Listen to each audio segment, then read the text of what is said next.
Strode, and welcome to Straightforward.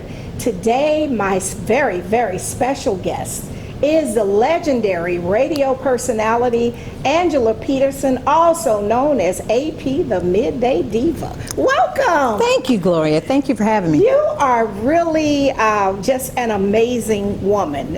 When we hear the song, I'm Every Woman. I try to be. Well, I know that you are because I'm just amazed at the fact that you are a mom of 7. I am. And they're all adults now. They are all adults. And you've raised them as you were in this industry. And of course, our dear friend, mutual friend, State Senator Ed Harbison has recognized you as one of Georgia's radio legends. Yes. And so the baby girl now has grown up her whole life in the radio business. Yes, she has. And now she is at Spelman University. Yes, she's at Spelman College. Spelman College, yes. In Atlanta.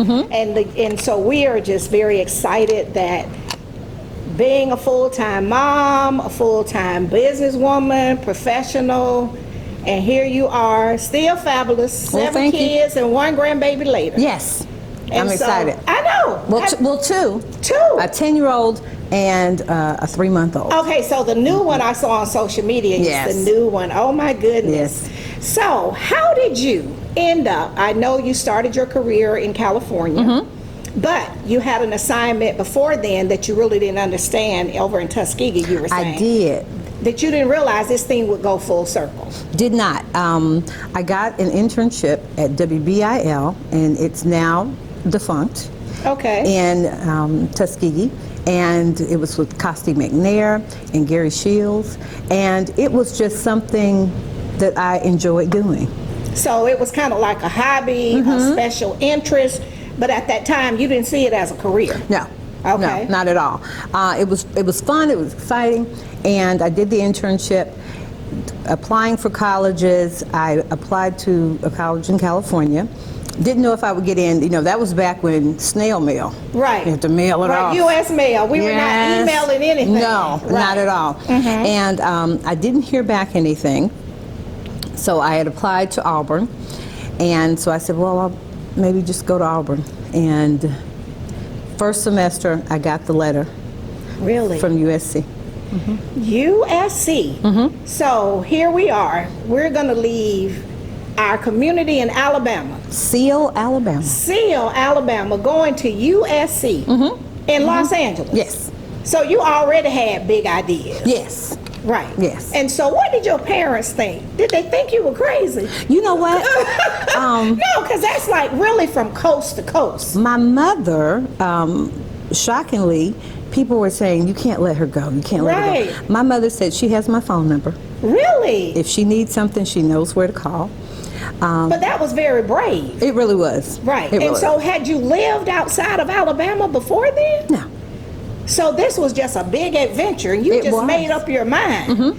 And my father said, if you get in, I'll break my back to pay for it. Really? And so you went. And so how was it when you first got there? Because we're going from a small community in Alabama, Seal, where everybody knows everybody. If you need something, there's that safety net. The community is going to step up and help you. Yes. You were going to the other side of the country. And people not told knowing me anybody. People told me that California was going to fall in the ocean. Right. And I shouldn't go. Right, and then the earthquakes and all of that, and it was on the fault line and all of that. Every story they could tell you to deter you. Yes. And you went on. Oh, yes. Okay, so when you got to USC, did you live on campus? You had an apartment? How did you maneuver?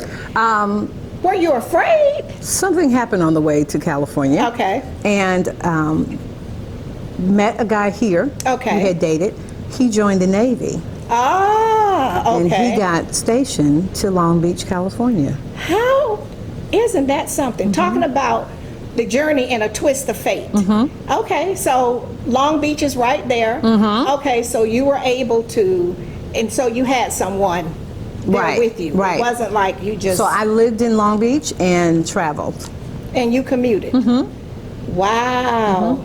In the traffic and everything. Yeah, well, yes. Yeah, because even then, the was traffic horrible. is horrible. And now it is a total nightmare because at 3 a.m. in the morning, it's just It's still bumping and traffic, bumping. yes. Right. Yes. And so you navigated. Okay. Oh, I loved it. Right. Well, look, because that's who you are. You're a diva. You were looking for at first you're just a little apprehensive because here the traffic is tough in front of Peachtree Mall, or in front of, at that time, the square. Right. And Columbus Square Mall for people that are not familiar. Right. That was Macon Road. Right. And then you go to where they have 8 or 10 lanes of traffic. Right. And you got to figure out what you're supposed to be doing and how you're supposed to be doing it, because you can't go creeping along like what we do here. Right. It's like you got to make it happen. The tallest building I'd seen here was the Aflac building. Right. And didn't compare to Los Angeles. Right. So you didn't get overwhelmed. You figured it out. Right. Right. Right. And so being a student at USC, that is like a city unto itself. It is. And so how were you overwhelmed there, or you just took it slow? They really take to you. Really? Because they have classes for people who are not from Southern California, so they have meetings more. So they tell you things, like you find out that there were over 123 languages spoken in Los Angeles. Right. So it's kind of like a welcoming and then like a special orientation. Because during that time here, we only had, on a daily, I would see black, white, and probably Asian. Right. There weren't too many Hispanic residents around here at that time. Then, right. So then you go to California and you see just a plethora of people. Right, from all over the world. Right, from everywhere. Right, and of course, you know, my husband's from Los Angeles, born and raised, and of course, we lived there, and I worked downtown Los Angeles for Volunteers of America in my other life. In social services, and so it really was an experience. And I had lived other places, including South Florida, but LA is like a world unto itself. It really is. And so that's where we started with the media, public relations on the official side of the house. Right. Okay. Right.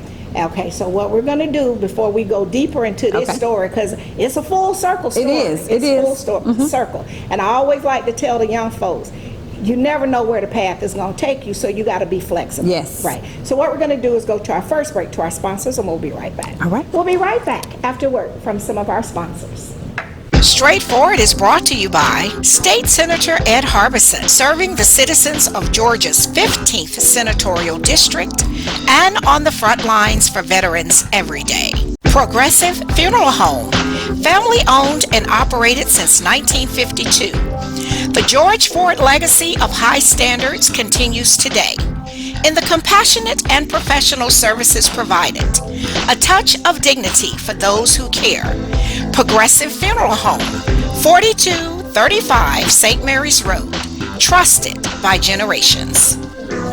Whole Patient Healthcare. Dr. Jada Rimes-Bacote is board certified in family medicine. She believes the best patient care includes practical, individualized lifestyle changes. Located at 1338 13th Avenue, Columbus, 706-641-2080, or visit wholepatienthealthcare.com. And welcome back to Straightforward. I am really enjoying this visit with AP, the Midday Diva. Her government name is Angela Peterson. But everybody in town knows you as AP, the Midday Diva. Yes. I just wanted you to share, of course, you are a radio legend of Georgia.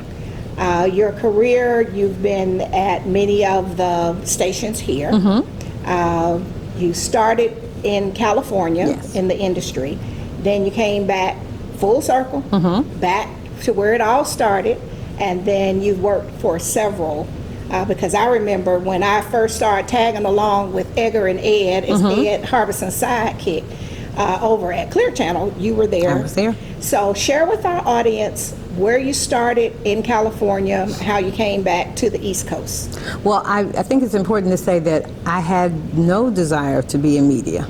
No desire. No desire to be in media. You thought you were going to college for political science Yes. at USC. Yes. Because you were going to be in politics. Yes. You thought. And I thought I was going to be a lawyer and I was going to be in politics. Okay. And we were doing a fundraiser, and I was asked to call the radio station, see if they could give us some free advertising for the Okay. fundraiser. And I talked to the program director, and he said, "You have a nice voice." Yes. He said, "You ever thought about being in radio?" And that's how it happens.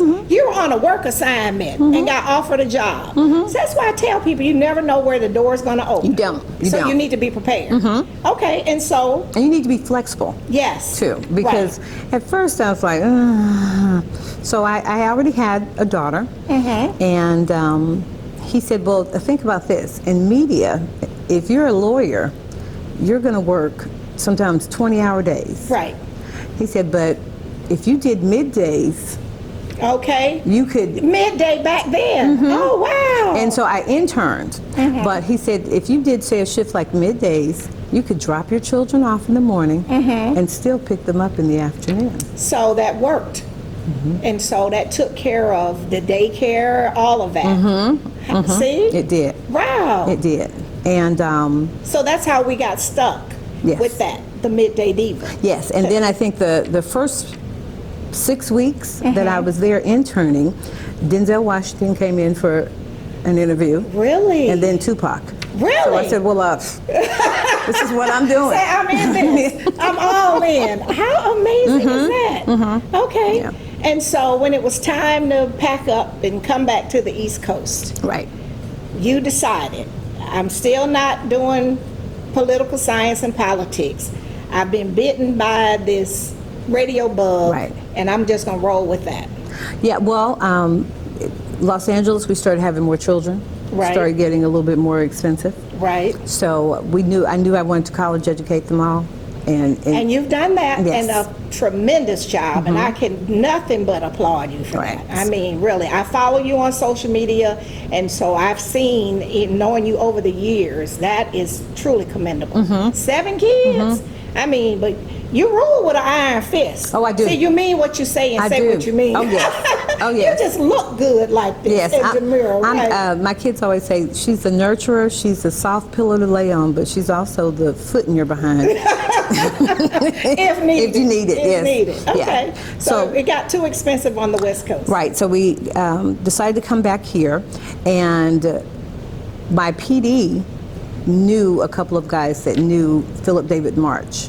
Okay, Here. PD is the program director. Right, program Okay. director that at Foxy 105. At Foxy. Okay. And they called him, I believe a friend of his named Hosh, called Philip and just said, hey, look out for her. Okay.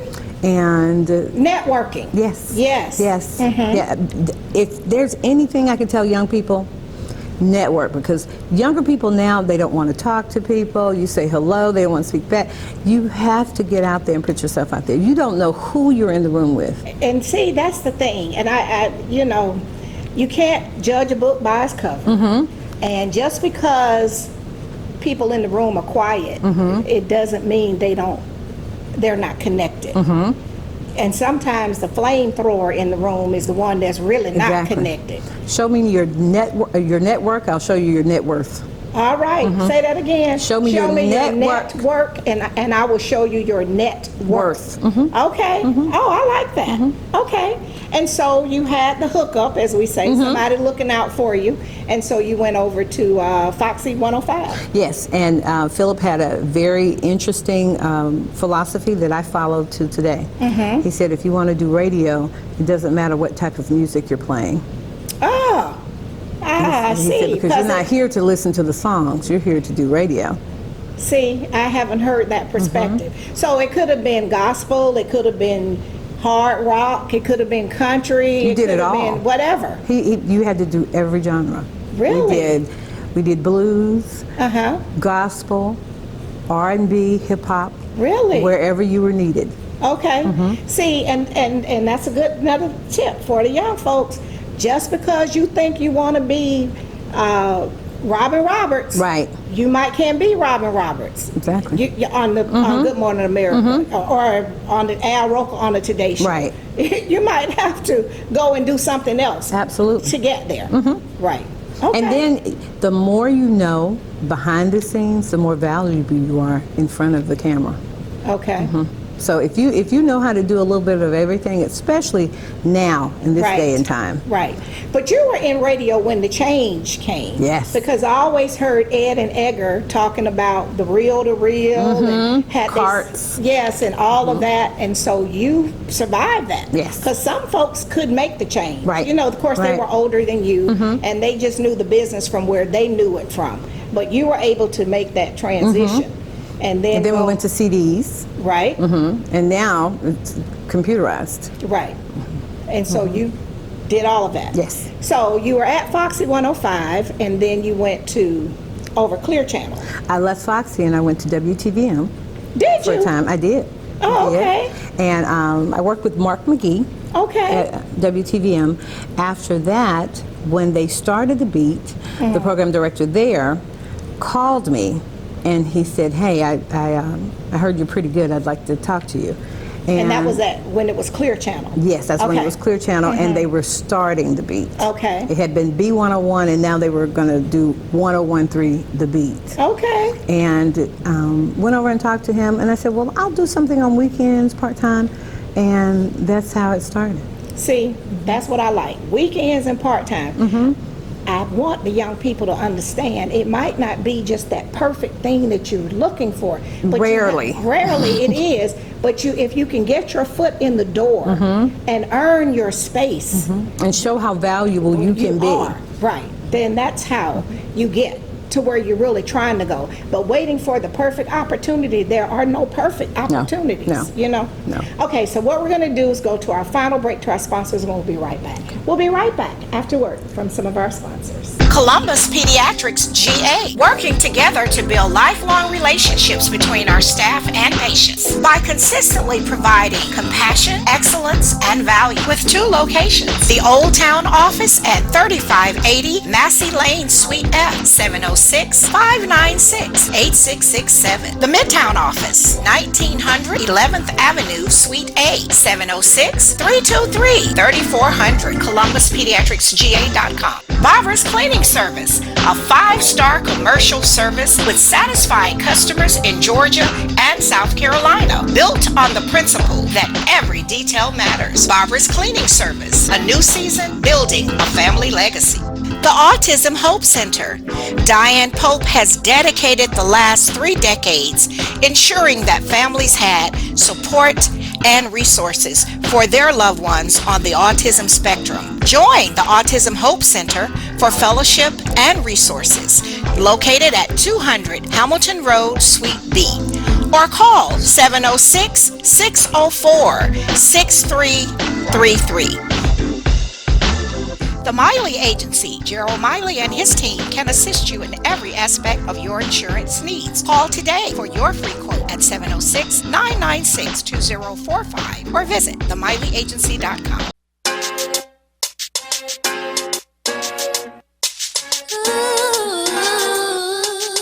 She's just a girl and she's on fire.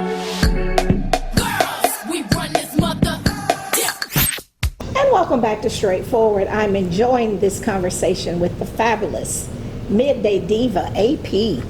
I tell you, I just wanted you to share, and I know people get tired of me saying this, but I just constantly run into young folks. My credentials in social work, that's what my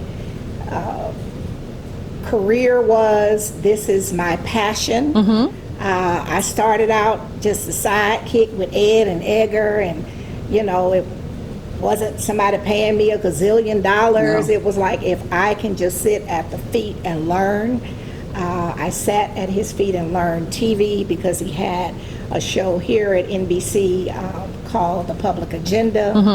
On your station, he had Magic Talk, you know, and so learn all of those things. And then we were having a sidebar when we went to break, and you were saying we got community events coming up, but it's not just being on the radio at drive time. Right. You got to set the tents up. Oh, yes. It's a whole lot with the operation that people don't see. Absolutely. Before you get on the microphone and broadcast live. Absolutely. And that's probably at least half of the job. You know, we call it grunt work. Okay. There's plenty that you have to do. We have vans; they have to be cleaned. We have to take them to be washed. You got to make sure they're gassed up. You got to make sure they're serviced. Right. We put tents up. Take them down? Yes. So yes. even when all the festivities are over, there's the work before and the work after. Afterward, yes. So it's not just that you get to just show up and then you just get to be beautiful and stand there and do all the talking. Right. They have to understand that there's more to it than just the glamorous side. Absolutely, Yeah. absolutely. Or people think that you meet rappers all day, you talk, and that's part of the job, but it's only about 10% of it. Right.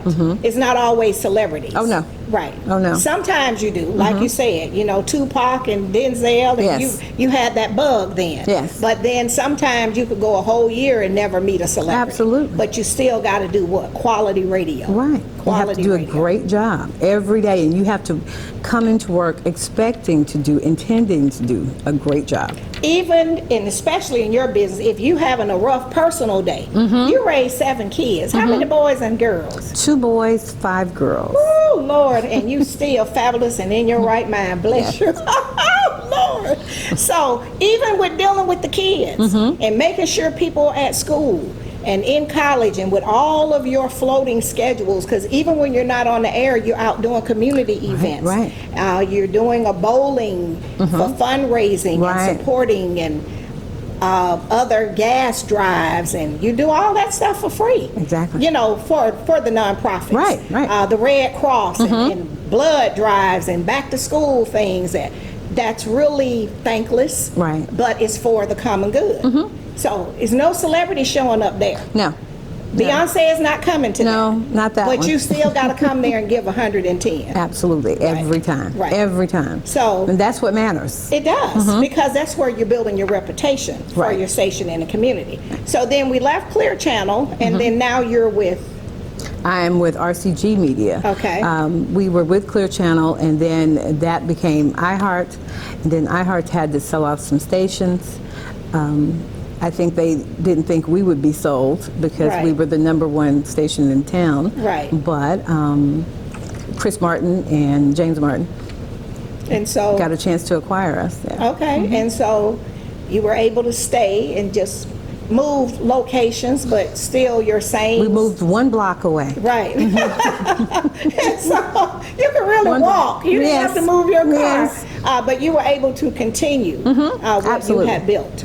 Yes, and we're a smaller unit now, but I think we're a closer family unit, and we enjoy it. We Right. enjoy it. And so now with you are what's your role? Because now you're not just AP, the Midday Diva. I'm the program director for the station. Okay, you're Yes. the program director, so you're part of the management team. Yes. Right. And so how many stations do you all have? We have 3 urban stations. 3? Okay. We have 92.1 Smooth R&B. I like that one. We have Hip Hop 106.5, and that is classic hip hop. Okay. And then we have the #1 station in town, 98.3 The Beat. Okay. So you're on 98.3 The Beat. Yes. Okay.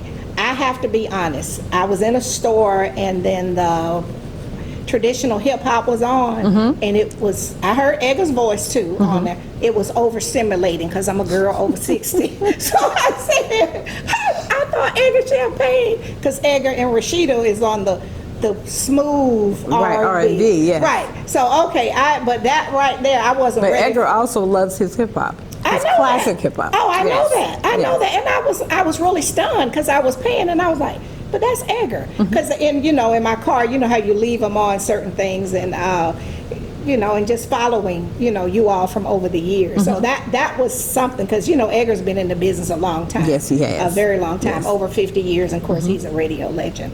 So what do you want the community to know about your station and how you all give back? I know you do a lot of things for the nonprofits in the community. Yes. We're always open. We want to make the Tri-City area a better place to live than it is now. We want to get better and better, and I think the only way we can do that is by being out in the community, helping in the community. We talk about we need crime to stop. I think that's a community effort, not just a policing effort, but a community effort. So if you have a nonprofit, if you're doing something for the community, we are always willing to come. All you have to do is give us a call. Okay, and it's at no charge when it's a nonprofit, so we are stopping the violence, or we're raising money for the breast cancer awareness. You're doing things for the veterans, the homeless, Christmas time, and Thanksgiving. We do Jocks for Socks. Oh, see, I didn't know that. We collect socks for homeless people. Okay. Because we found that socks, clean socks, are one of the things that homeless people need the most. Right. So we do Jocks for Socks. Okay. So when we go out in the area, if you see us out, just bring us a pair of brand new socks. See, I just learned that. I wasn't familiar with that. I know y'all do the food giveaways and the back to school and all of that. Yeah, But DJ Jocks- Cashflow also does. We collect for Hope Harbor. Okay, that's the domestic violence shelter. Yes. So we're collecting for Hope Harbor. We are Jocks for socks.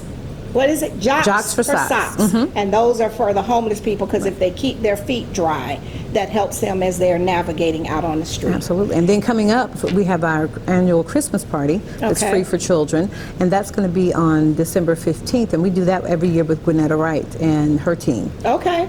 So you're out there doing it. Yes. It's not just about making money for the station. Of course, the station needs to make money to pay the bills and to pay the talent, but you're always giving back. We try.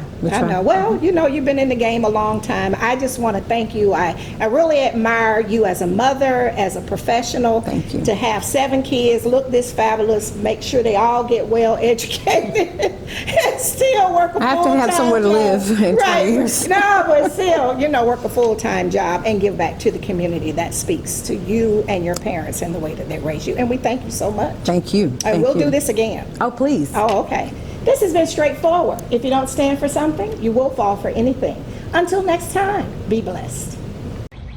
What up, world? What's up, Columbus? Be sure to tune in every Sunday, Straightforward with Gloria Strode, right here on NBC 38.